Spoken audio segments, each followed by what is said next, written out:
Muslim ಸಮುದಾಯದಿಂದ ಸಚಿವ ಸ್ಥಾನಕ್ಕೆ ತೀವ್ರವಾಗಿ ಪೈಪೋಟಿ ಆರಂಭವಾಗಿದೆ. ಈಗ ನಮ್ಮ ಸಮುದಾಯಕ್ಕೂ ಕೂಡ ಸಚಿವ ಸ್ಥಾನ ಬೇಕು ಅಂತ ಪಟ್ಟು ಹಿಡಿತಾ ಇದ್ದಾರೆ. ರಾಜ್ಯ ಸರ್ಕಾರದಲ್ಲಿ ಹಾಗೂ ಹೈಕಮಾಂಡ್ ಮಟ್ಟದಲ್ಲೂ ಕೂಡ ಲಾಬಿ ಶುರುವಾಗಿದೆ. ಮುಸ್ಲಿಂ ಶಾಸಕರಿಂದ ದೊಡ್ಡ ಮಟ್ಟದ ಲಾಬಿ ನಡೀತಾ ಇದೆ.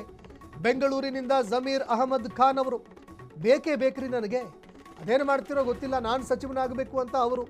ಮತ್ತೊಂದು ಕಡೆ ಸಲೀಂ ಅಹಮದ್ ಅವರು, ರಿಜ್ವಾನ್ ಅರ್ಷದ್ ಅವರು, ಎನ್.ಎ. ಹ್ಯಾರಿಸ್ ಅವರು, ನಮಗೂ ಕೂಡ ಸಚಿವ ಸ್ಥಾನ ಬೇಕೇ ಬೇಕು, ಪಕ್ಷಕ್ಕೆ ನಾವು ತುಂಬ ನಿಷ್ಠರಾಗಿದ್ದೀವಿ, ನಾವು ಯಾರಿಗೂ ಕೂಡ ವೋಟ್ ಹೊಡೆಯೋದಕ್ಕೆ ಮುಂದಾಗಿಲ್ಲ, ಎಲ್ಲೂ ಕೂಡ ಪಕ್ಷಕ್ಕೆ ವಿರುದ್ಧವಾಗಿ ನಡ್ಕೊಂಡಿಲ್ಲ, ಹೀಗಾಗಿ ನಮಗೆ ಅವಕಾಶ ಮಾಡಿಕೊಡ್ಬೇಕು ಅಂತ ಸಲೀಂ ಅಹಮದ್ ಅವರು, ರಿಜ್ವಾನ್ ಅರ್ಷದ್ ಅವರು, ಎನ್.ಎ. ಹ್ಯಾರಿಸ್ ಅವರು ಇದೀಗ ಹೈಕಮಾಂಡ್ ನಾಯಕರ ಮುಂದೆ ಬೇಡಿಕೆಯನ್ನು ಇಡ್ತಾ ಇದ್ದಾರೆ.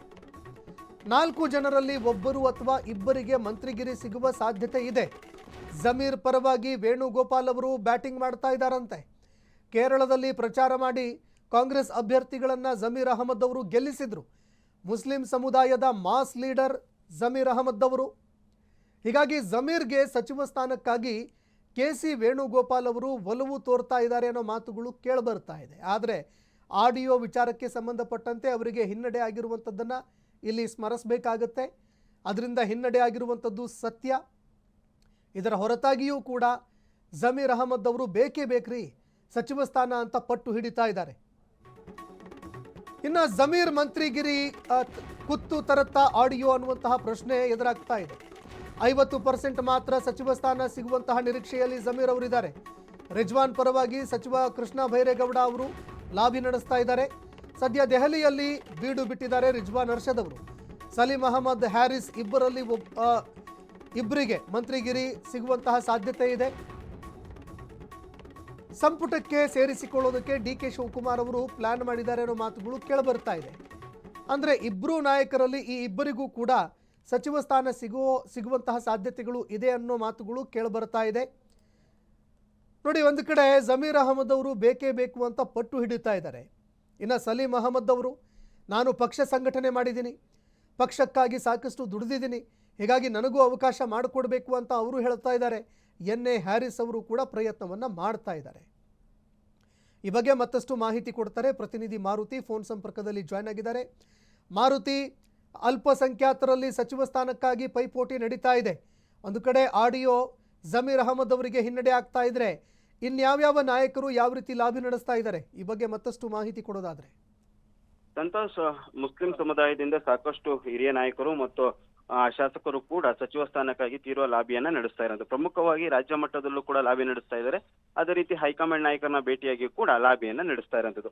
ಈಗಾಗಲೇ ನೋಡಬಹುದಾಗಿದ್ದು, ನಾವು ಕೃಷ್ಣ ಬೈರೇಗೌಡರ ಜೊತೆ ರಿಜ್ವಾನ್ ಅರ್ಷದ್ ದೆಹಲಿಗೆ ಹೋಗಿರುವಂತದ್ದು. ಅಲ್ಲಿ ಕೂಡ ಹೈಕಮಾಂಡ್ ನಾಯಕರನ್ನ ಭೇಟಿಯಾಗಿ ಅವರು ಕೂಡ ಸಚಿವ ಸ್ಥಾನದ ಆಕಾಂಕ್ಷಿ ಆಗಿರೋದ್ರಿಂದ ಅವರು ಕೂಡ ಒತ್ತಡಗಳನ್ನ ಹಾಕ್ತಾ ಇರೋದು. ಇನ್ನೊಂದ್ ಕಡೆ ಬೆಂಗಳೂರಿನಿಂದ ಸಾಕಷ್ಟು ಹೆಸರುಗಳು ಕೇಳಿ ಬರ್ತಾ ಇರುವಂತದ್ದು. ಪ್ರಮುಖವಾಗಿ ರಿಜ್ವಾನ್ ಅರ್ಷದ್ ಆಗಿರ್ಬೋದು, ಮತ್ತು ಸಲೀಂ ಅಹಮದ್ ಆಗಿರ್ಬೋದು, ಎನ್.ಎ. ಹ್ಯಾರಿಸ್, ಮತ್ತೆ ಅದೇ ರೀತಿ ಈ ಹಿಂದೆ ಹೊಸ ಸಚಿವರಾಗಿದ್ದಂತಹ ಜಮೀರ್ ಅಹಮದ್ ಖಾನ್ ಹೆಸರು ಕೂಡ ನೇರವಾಗಿ ಕೇಳಿ ಬರ್ತದೆ. ಅಂದ್ರೆ ಈ 4ರಲ್ಲಿ ಒಬ್ಬರಿಗೆ ಅಥವಾ ಇಬ್ಬರಿಗೆ ಸಚಿವ ಸ್ಥಾನ ಸಿಗುವ ಸಾಧ್ಯತೆ ಇರುವಂತದ್ದು. ಪ್ರಮುಖವಾಗಿ ಇವರ ಹೆಸರು ಕೂಡ ಲಿಸ್ಟ್ ನಲ್ಲಿ ಇರುವಂತದ್ದು. ಇವರು ಕೂಡ ಸಚಿವ ಸ್ಥಾನದ ಆಕಾಂಕ್ಷಿ ಆಗಿರೋದು. ಎಲ್ಲ ಒಂದ್ ಕಡೆ ಜಮೀರ್ ಅಹಮದ್ ಖಾನ್ ಅವರಿಗೆ ಆಡಿಯೋ ರಿಲೀಸ್ ಒಂದು ರೀತಿಯಾದ ಸಂಕಷ್ಟ ತಂದಿರುವ ಸಾಧ್ಯತೆ ಇರುವಂತದ್ದು. ಅಂದ್ರೆ ಈ ದಾವಣಗೆರೆ ವಿಚಾರದಲ್ಲಿ ಎಲ್ಲೋ ಒಂದ್ ಕಡೆ ಬೇರೆ ಅಭ್ಯರ್ಥಿಗೆ ಸಪೋರ್ಟ್ ಮಾಡಿದ್ದಾರೆ ಎಂಬ ವಿಚಾರ ಕೂಡ ಅವ್ರಿಗೊಂದು ರೀತಿ ಸಂಕಷ್ಟ ತಂದಿರೋದು. ಇದು ಈ ಮಟ್ಟದಲ್ಲಿ ಹೈಕಮಾಂಡ್ ಮಟ್ಟದಲ್ಲೂ ಕೂಡ ಇದು ದೊಡ್ಡ ಮಟ್ಟದಲ್ಲಿ ಚರ್ಚೆ ಆಗ್ತಿದ್ರು.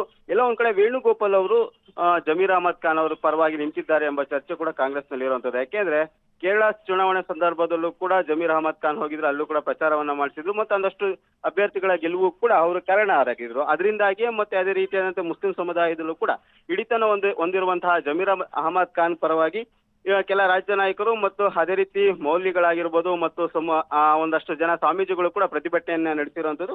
ಇದರಿಂದಾಗಿ ವೇಣುಗೋಪಾಲ್ ಅವರು ಕೂಡ ಅವರ ಪರವಾಗಿ ನಿಂತಿರೋದು. ಇನ್ನೊಂದ್ ಕಡೆ ರಿಜ್ವಾನ್ ಅರ್ಷದ್ ಪರವಾಗಿ ಕೃಷ್ಣ ಬೈರೇಗೌಡರು ಕೂಡ ಲಾಬಿಯನ್ನ ನಡೆಸ್ತಾ ಇರುವಂತದ್ದು. ಇನ್ನ ಎನ್.ಎ. ಹ್ಯಾರಿಸ್ ಆಗಿರ್ಬೋದು ಮತ್ತು ಸಲೀಂ ಅಹಮದ್ ಪರವಾಗಿ ಡಿ.ಕೆ.ಶಿ ಅವರು ಕೂಡ ನೇರವಾಗಿ ತಮ್ಮ ಸಚಿವ ಸಂಪುಟದಲ್ಲಿ ಸೇರಿಸಿಕೊಳ್ಳುವ ಪ್ರಯತ್ನ ಕೂಡ ಮಾಡ್ತಾ ಇರುವಂತದ್ದು. ಪ್ರಮುಖವಾಗಿ ದಾವಣಗೆರೆ ವಿಚಾರದಲ್ಲಿ ಸಮಸ್ಯೆ ಬಗೆಹರಿಕೆ ಕಾರಣ ಆಗಿದ್ದಂತ ಸಲೀಂ ಅಹಮದ್ ಅವ್ರನ್ನು ಕೂಡ ಅವಕಾಶ ಕೊಡಬೇಕು ಎಂಬ ಚರ್ಚೆಗಳು ದೊಡ್ಡ ಮಟ್ಟದಲ್ಲಿ ಕೇಳ್ತಿದೆ. ಬಟ್ ಹೈಕಮಾಂಡ್ ಯಾರಿಗೆ ಮಣೆ ಹಾಕುತ್ತೆ ಎಂಬುದು ಕೂಡ ಕಾದ್ ನೋಡ್ಬೇಕು.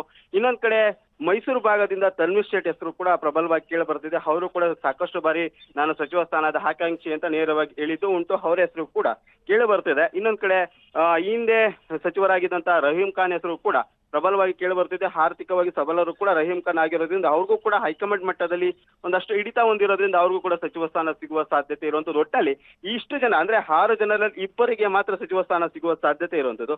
ಅದನ್ನು ಯಾವ ರೀತಿ ಹೈಕಮಾಂಡ್ ನಿರ್ಧರಿಸುತ್ತೆ, ಯಾವ ರೀತಿ ಲೆಕ್ಕಾಚಾರದ ಮೇಲೆ ಹೈಕಮಾಂಡ್ ಯಾರಿಗೆ ಅವಕಾಶಗಳನ್ನ ಕೊಡುತ್ತೆ ಎಂಬುದು ಕೂಡ ಕಾದ್ ನೋಡ್ಬೇಕು. ಸಂತೋಷ್, ಧನ್ಯವಾದಗಳು ಮಾರುತಿ ನಿಮ್ಮೆಲ್ಲ ಮಾಹಿತಿಗೆ.